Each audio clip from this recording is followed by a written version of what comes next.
ಇದೆಲ್ಲದರ ನಡುವೆ ಸಿಎಂ ಸಿದ್ದರಾಮಯ್ಯನವರಿಗೂ ಕೂಡ ಇವತ್ತು ನಿರ್ಣಾಯಕ ದಿನ. ಯಾಕೆ ಅಂತ ಅಂದ್ರೆ ಈ ಹಿಂದೆ ರಾಜ್ಯಪಾಲರು ಪ್ರಾಸಿಕ್ಯೂಷನ್ಗೆ ಅನುಮತಿ ಕೊಟ್ಟಿದ್ದನ್ನ ಪ್ರಶ್ನಿಸಿ ಅವರು ಹೈಕೋರ್ಟ್ ಮೆಟ್ಟಿಲೇರಿದ್ರಲ್ಲ, ಅದರ ಮುಂದುವರೆದ ವಿಚಾರಣೆ ಇವತ್ತು ನಡೆಯುತ್ತೆ. ಕೋರ್ಟ್ ಈಗ ಆಲ್ರೆಡಿ ಹೇಳಿದೆ ಇದನ್ನ ಬಹಳ ತ್ವರಿತವಾಗಿ ನಾವು ಮುಗಿಸಬೇಕಿದೆ ಅನ್ನುವಂತ ಕಾರಣಕ್ಕಾಗಿ. ಹಾಗೆ 9 ಜೊತೆಗೆ 12ನೇ ತಾರೀಕಿನಂದು ಇದರ ವಿಚಾರಣೆ ನಡೆಯುತ್ತೆ. ಸಿದ್ದರಾಮಯ್ಯನವರ ಪರ ವಕೀಲರು ಸಲ್ಲಿಸಿರುವಂತಹ ಅರ್ಜಿ ಸಂಬಂಧಪಟ್ಟ ಹಾಗೆ ವಿಚಾರಣೆ ಆಗ್ತಾ ಇದೆ. ಆಮೇಲೆ ಅದನ್ನ ಪ್ರಶ್ನಿಸಿಯೂ ಕೂಡ ಬಹಳಷ್ಟು ಮಂದಿ ಅರ್ಜಿಯನ್ನ ಸಲ್ಲಿಸಿದ್ರು, ಅದರ ವಿಚಾರಣೆ ಕೂಡ ಆಗಿದೆ. ಇವತ್ತು ಪ್ರಮುಖವಾಗಿ ಎಜಿ ಶಶಿಕಿರಣ್ ಶೆಟ್ಟಿ ಅವರು ಇದಕ್ಕೆ ಸಂಬಂಧಪಟ್ಟಂಗೆ ವಿವರಣೆಯನ್ನ ಕೊಡೋರಿದ್ದಾರೆ. ಯಾಕಂತಂದ್ರೆ ಶಶಿಕಿರಣ್ ಶೆಟ್ಟಿ ಅವರು ಕೊಟ್ಟಂತ ಸಲಹೆಯನ್ನ ತಮ್ಮ ವಿವೇಚನೆಯನ್ನ ಬಳಸದೆ ಸೀದಾ ರಾಜ್ಯಪಾಲರಿಗೆ ಕಳಿಸ್ಕೊಟ್ಟಿದ್ರು ಅನ್ನುವಂಥದ್ದನ್ನ ದೂರುದಾರರ ಪರ ವಕೀಲರು ಒಂದು ಆರೋಪವನ್ನ ಮಾಡಿದ್ರು ಅಥವಾ ವಾದ ಹೂಡುವಂತ ಸಂದರ್ಭದಲ್ಲಿ ಉಲ್ಲೇಖ ಮಾಡಿದ್ರು. ಅದಕ್ಕೆ ಸಂಬಂಧಪಟ್ಟಂಗೆ ಬಹುಶಃ ಇವತ್ತು ವಿವರಣೆ ಕೊಡುವಂತದ್ದಿದೆ. ಹೌದು, ಕೆಲವೇ ಕ್ಷಣಗಳಲ್ಲಿ ಮೂಡಾ ಕೇಸ್ ಅರ್ಜಿ ವಿಚಾರಣೆ ಆರಂಭ ಆಗುತ್ತೆ. ಎಲ್ಲ ಕಾರ್ಯಕ್ರಮವನ್ನ ರದ್ದುಗೊಳಿಸಿ ಹೈಕೋರ್ಟ್ನತ್ತ ಗಮನ ಹರಿಸಿರುವಂತಹ ಸಿಎಂ ಏನಾಗುತ್ತೆ ಅನ್ನುವಂತ ಟೆನ್ಷನ್ ಅಲ್ಲಿದ್ದಾರೆ. ಹಾಗೆ ಎಂದಿನಂತೆ ಸಚಿವರು ಸಿಎಂ ಪರ ಬ್ಯಾಟ್ ಬೀಸ್ತಾ ಇದ್ದಾರೆ. ಹಾಗಾದ್ರೆ ಇವತ್ತು ಹೈಕೋರ್ಟ್ ನಲ್ಲಿ ಏನೇನಾಗುತ್ತೆ, ಬನ್ನಿ ಇದಕ್ಕೆ ಸಂಬಂಧಪಟ್ಟಾಗಿನ ರಿಪೋರ್ಟ್ ನೋಡ್ಕೊಂಬೋಣ. ಮುಖ್ಯಮಂತ್ರಿಗಳಿಗೆ ತೋರಿಸಿದ ನೋಟಿಸ್ ಕೊಡುವಂತ ಅವಸರ ಈ ಪ್ರಕರಣದಲ್ಲಿ ಯಾಕೆ ತೋರಿಸ್ತಾ ಇಲ್ಲ ಗವರ್ನರ್ ಅವರು? ಮುಖ್ಯಮಂತ್ರಿಯವರು ಅಧಿಕಾರ ದುರುಪಯೋಗ ಮಾಡಿರ್ತಕ್ಕಂಥದ್ದು ಎಲ್ಲಿ ಕೂಡ ಇಲ್ಲ.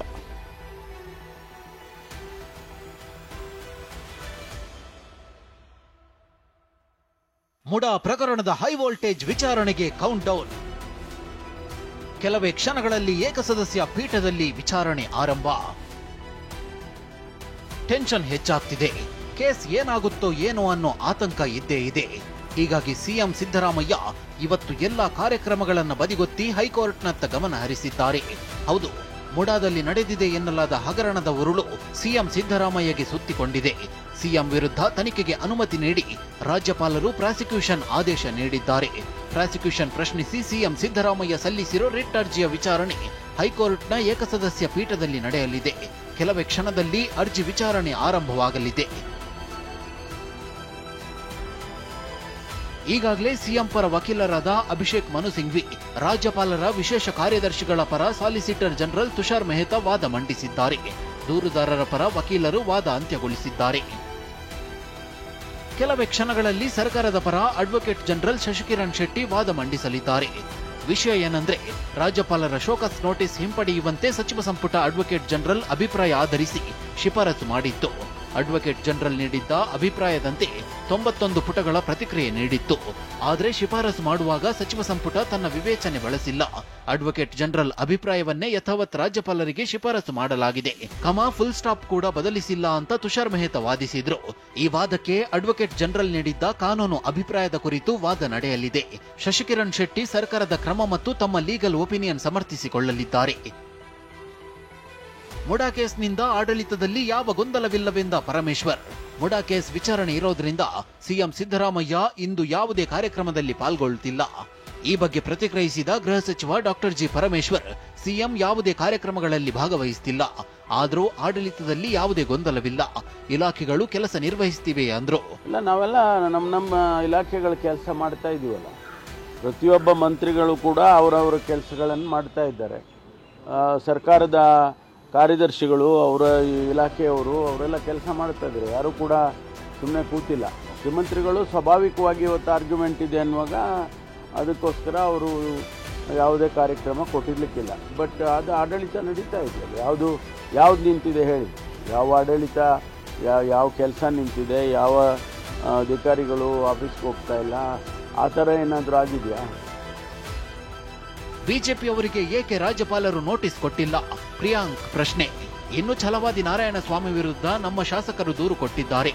ಆದರೂ ರಾಜ್ಯಪಾಲರು ನೋಟಿಸ್ ಕೊಟ್ಟಿಲ್ಲ.